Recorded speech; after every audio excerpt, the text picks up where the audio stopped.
It was around the time when I first started working as an Uber driver. The job was pretty good and everything until one night when I picked up these girls from a club.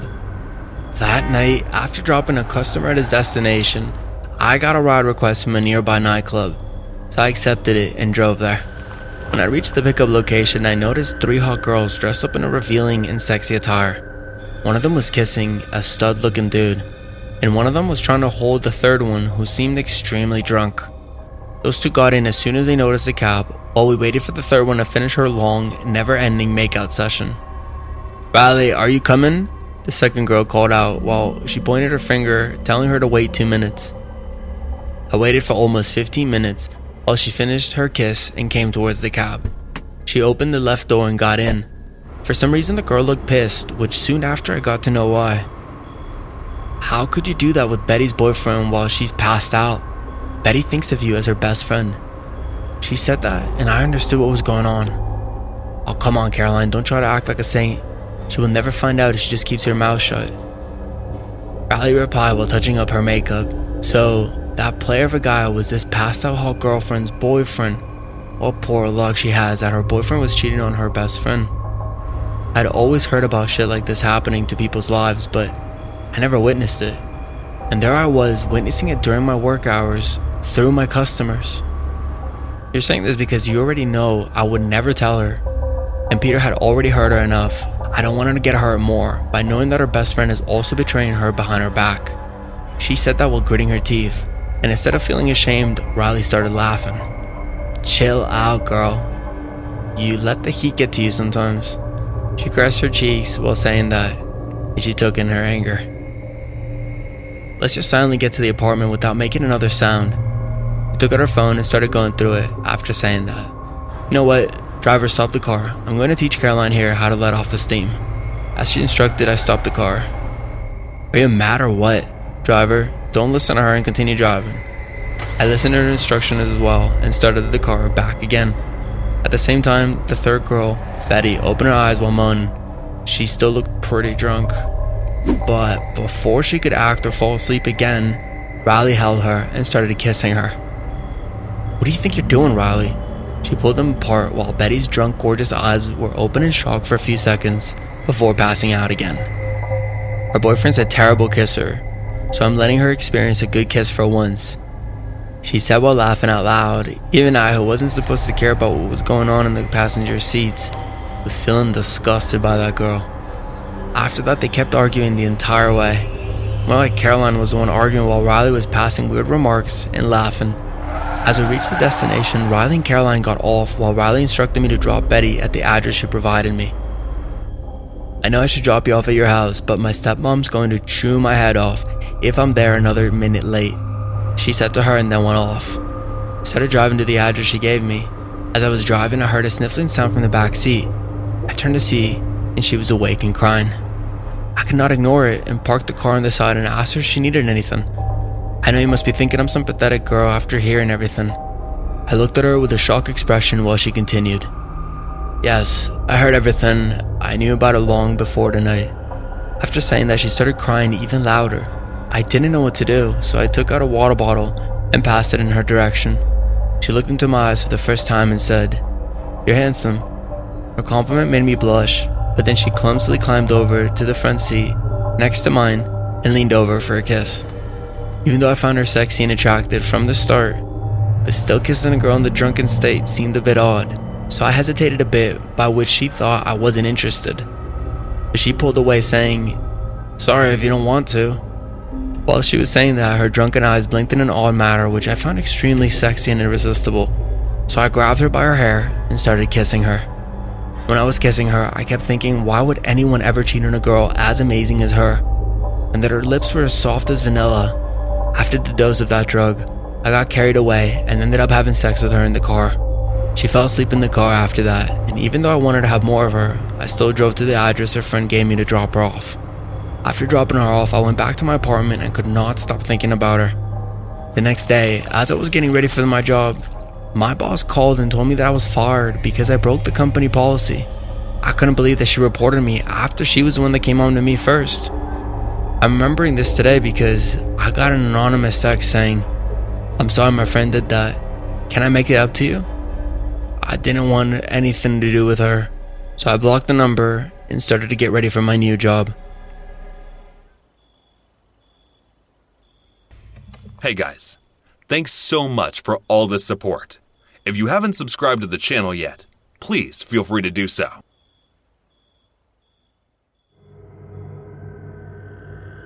I have been working with Starbucks as a barista for the past few years. The pay is good and everything, but the customers sometimes make it difficult because of their overly complicated orders.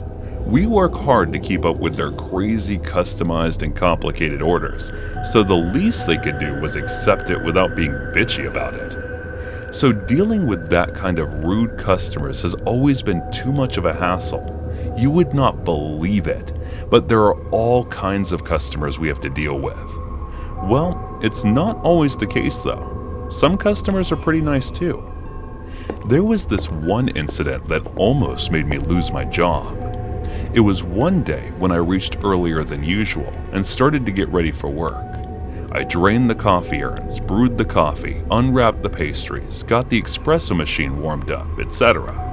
After that, the customers started to arrive, and here we go. It's just got busier than usual. That was when I heard Jenny trying to explain something to a customer while he was being extremely rude to her. I went there and asked about the situation, and the customer turned toward me and started shouting at me. He was saying something really weird, that his robot died because of Starbucks coffee. What the hell? Is this man psycho or what? Someone said among customers, and I was thinking the same thing. Who puts coffee over robots, and how are we to blame for that? I asked Jenny, and she told me that this man came a day earlier and made the most complicated order ever, which she struggled with for about half an hour, and while leaving, he said rude things to her. And today, he just came directly and started arguing. Starbucks has a policy that employees are never supposed to be rude to customers no matter the circumstances, so we had no choice but to bear with him. We apologized to him, thinking that he must be a mental patient or something, and gave him a free coffee as an apology. But it continued, and he started coming regularly and making a fuss over every little thing. We told our manager about it, and he said that we don't have to listen to his unreasonable requests if that is completely unrelated to our policy. So as we did that weird man started to do some creepy things. It started to happen from the day he stopped coming to the outlet. We were closing when Jenny saw a dead rat lying around in front of the gate. A red ribbon was wrapped around it, and there was a note over it that said, "You will regret it." It crept us out. I threw the rat in the trash can and calmed others, saying it must be a prank or something. The next day, 2 dead rats were lying around at the same time and place, so I quietly picked them up and threw them in the trash can before anyone else could see them, because I knew they would start saying superstitious things. That rude customer came to my mind, but I shook the thought, thinking, why would he do something like this? And I should not just doubt someone like that. But instead of stopping, it started to increase. The number of dead rats doubled day by day, and people around also started to freak out. It was a good thing that it happened only during closing time, otherwise it could affect the reputation of the place. I checked the CCTV footage so that I could see who was pulling all these nasty pranks, but to my surprise, I could not find anything. Those rats were also put in the blind spot of the surveillance camera so that one could not tell if they were there or not. The day after I checked the surveillance camera, that weird man came again and ordered the most complicated coffee, but I asked Jenny to let me handle that. I prepared his order and handed it to him. He stared at the drink for a few seconds, but then threw it on the counter, saying that we are useless.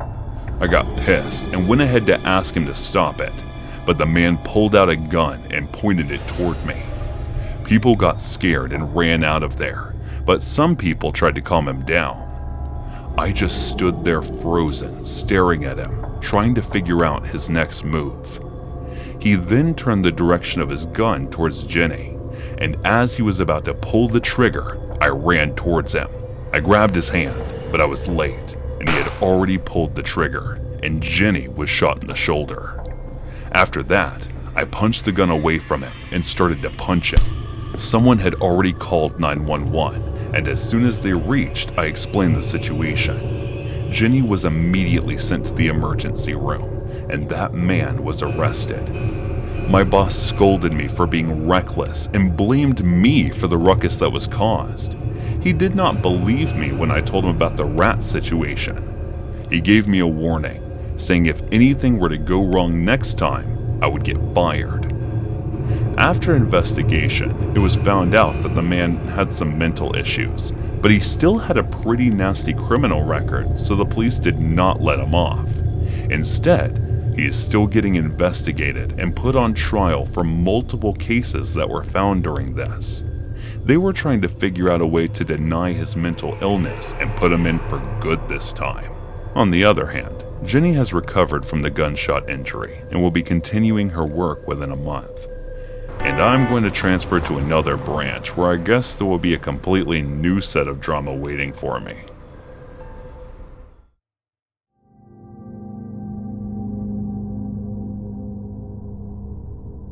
When I was 18, I worked at my college's residence building at the front desk, and I think I almost got assaulted or murdered.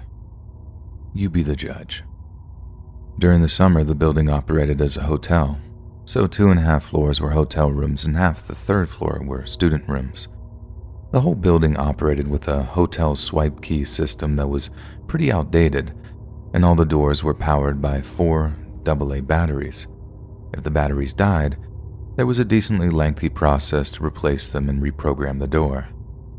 A dark-haired guy came to the front desk from inside the building while I was working an overnight shift at around 1 or 2 a.m., and he said he left his keycard in his room. I made him a new one and made my first error of the night. Hotel guests could have as many room keys remade as they wanted, hypothetically. Students, however, were supposed to be given a temporary keycard and charged $2 to be returned when theirs is located. I gave him a new key for his room and asked if he was a student or a hotel guest, and he replied, "Student." At this point, I should have checked our system to charge his account, but I was caught up doing administrative duties and forgore. I used to trust people way too easily at this job, but quickly learned not to. Later on in the night, maybe at around 3 or 4 a.m., he came to the desk again and said he couldn't get into his room. I asked if he just forgot his key again, and he said no, the door wasn't working. I asked if the light was coming on when he swiped his card, and he said no, so I figured the batteries were dead. I told him I'd have to change the batteries, and I went up to his room with him. He asked me for my name, and I told him. He didn't tell me his. I opened the room door manually with a master key and told him I'd have to prop it open while I worked on the back panel to replace the batteries. He said, "No, it's okay, I'll close it," and closed and deadbolted the door locked. Really freaking weird, but I tried not to think about it. I had changed the batteries on plenty of other doors by this point, and some students were iffy about having their doors propped open for their room to be on display for anyone walking by. He also had a really thick accent, and I thought he might be an international student since we had a lot of students from other countries where English was not their first language. I gave him the benefit of the doubt and thought maybe it was also just a language barrier issue. At this point, though, I really felt like something was wrong, but I tried to ignore it so I didn't freak him out. While I was trying to focus on fixing the door as quickly as possible, he kept trying to entice me to go further into the room, saying his bed was broken and he needed me to take a look at it. There was something underneath it that needed to be fixed, etc. He held out a little gold house key and said, "I have a key, go get it," and threw it under the bed. He said that there was a leak under the fridge. He just kept trying to get me down on the ground, throwing random problems at me. Obviously, I told him no. I'd send maintenance up in the morning to take a look at it if anything was broken. I had my back to him and he asked me if I could take off my glasses. I said no, I needed them to see. His tone of voice changed, and in the most steady, chilling manner, he said, "Ella, it's okay. You can take them off." And from behind me, he reached around and tried to take off my glasses. I swatted his hand away and, trying to remain composed, said, "No thanks, I need to keep them on." Even though he was creeping me out, I didn't want to be rude to him.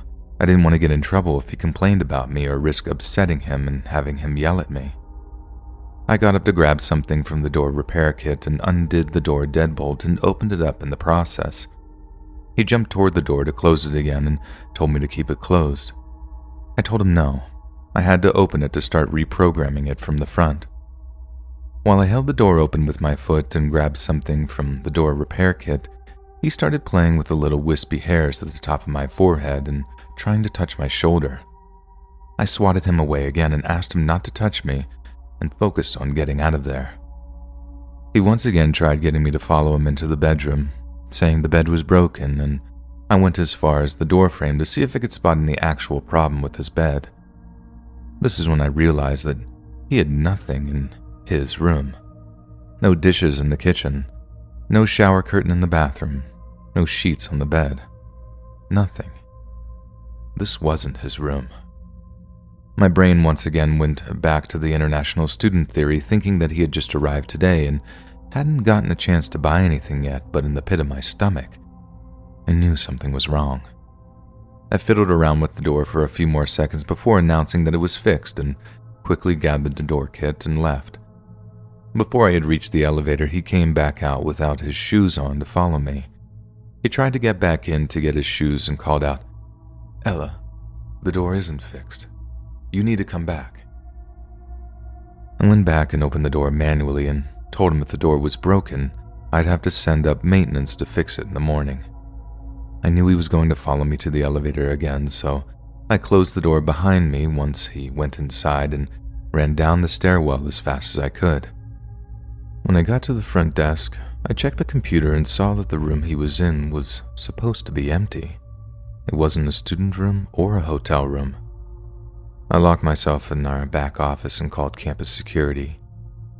He came down a few minutes later and went behind the desk. I yelled at him to get on the other side and wait, now that I knew that he wasn't a resident. He tore the corner off a slip of paper I had sitting on the desk and drew a flower on it, then put it back on top of my papers.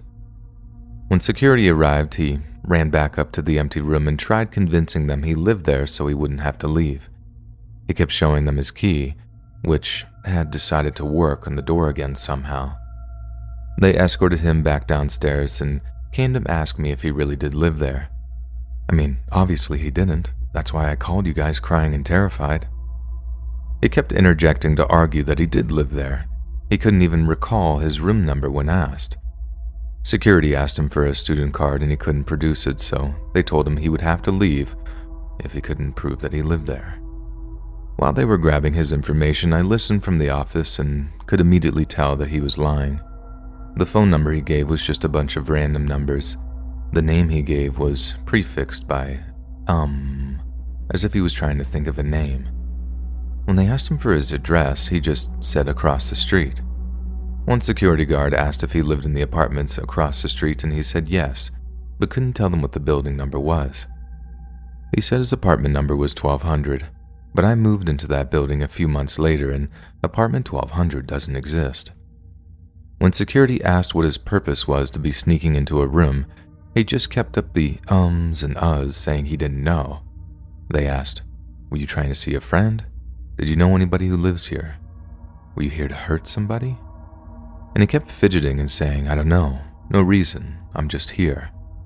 At one point he tried to tell them that he was my friend, at which point I poked my head out of the office to say that I literally had never seen him before that night. He left.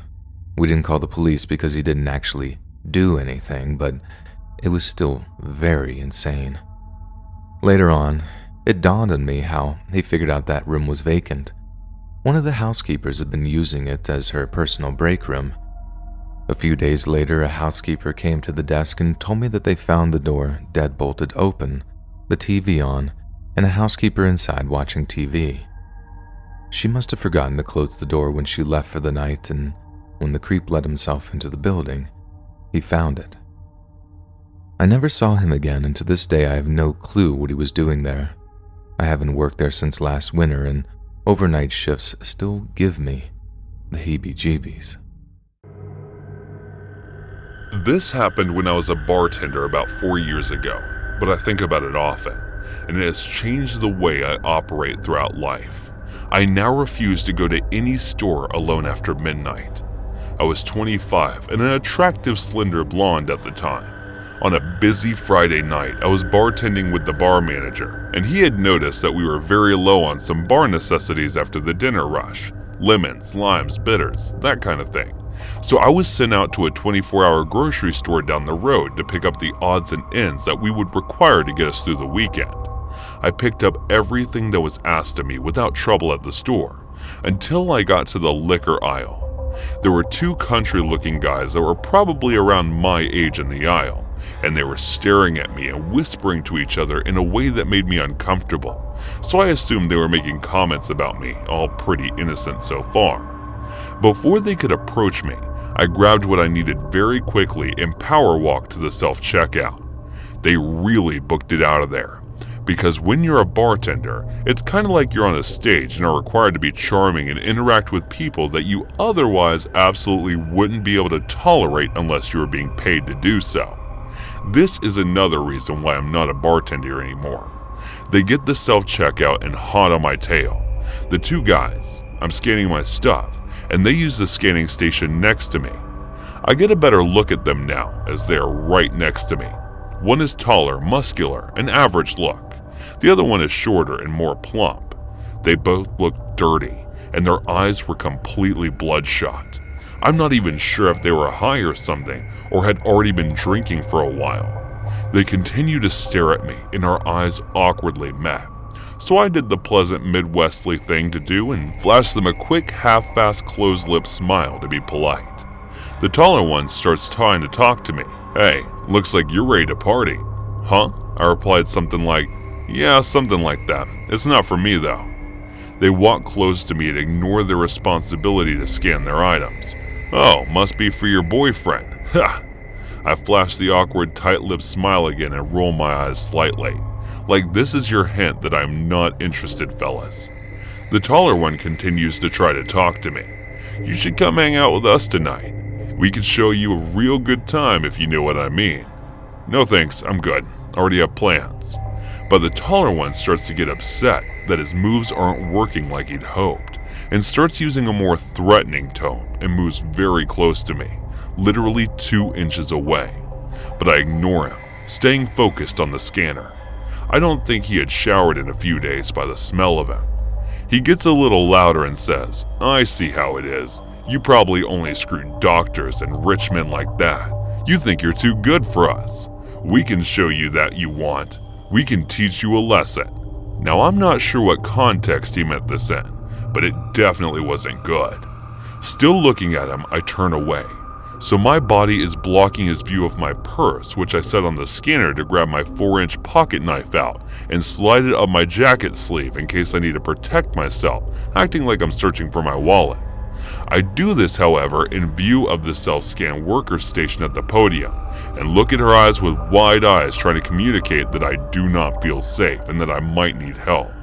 I turn back to the machine and slide my credit card to pay, while the creepy and hostile guys are practically standing on top of me.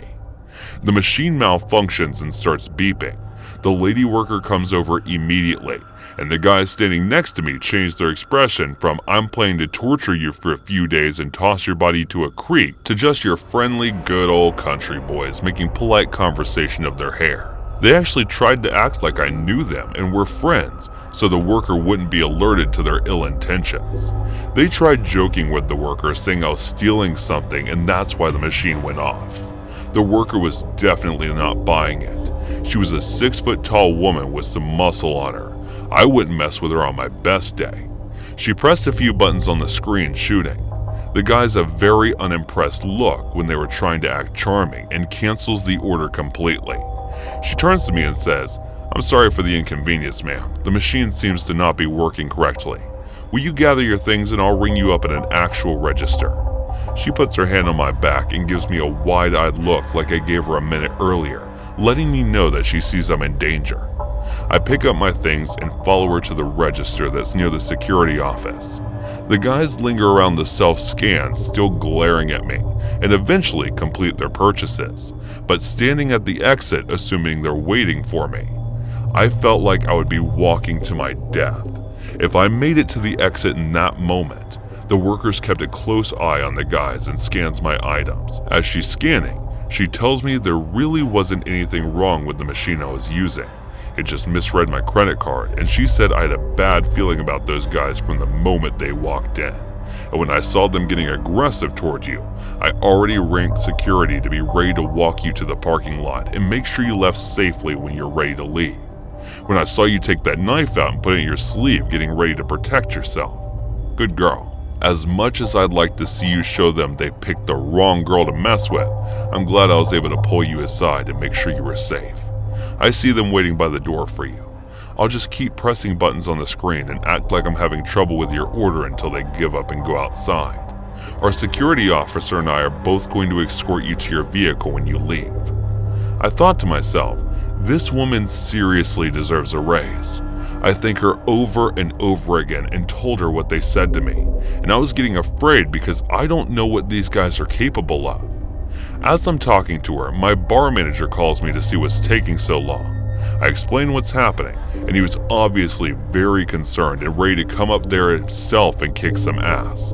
A sweet sentiment indeed. By the time I hung up, the guys had given up and walked out to the parking lot. The worker said to give it another few minutes because she had a feeling they may still be in there waiting for me to walk out and see which vehicle was mine so they could follow me. My instant thought was no way they have to be gone by now, but I was wrong. The worker and security guard escorted me out, and it was after midnight, so you can imagine how empty the lot was. Toward the back of the lot, there sat an old big pickup truck running with the lights on pointing towards the store.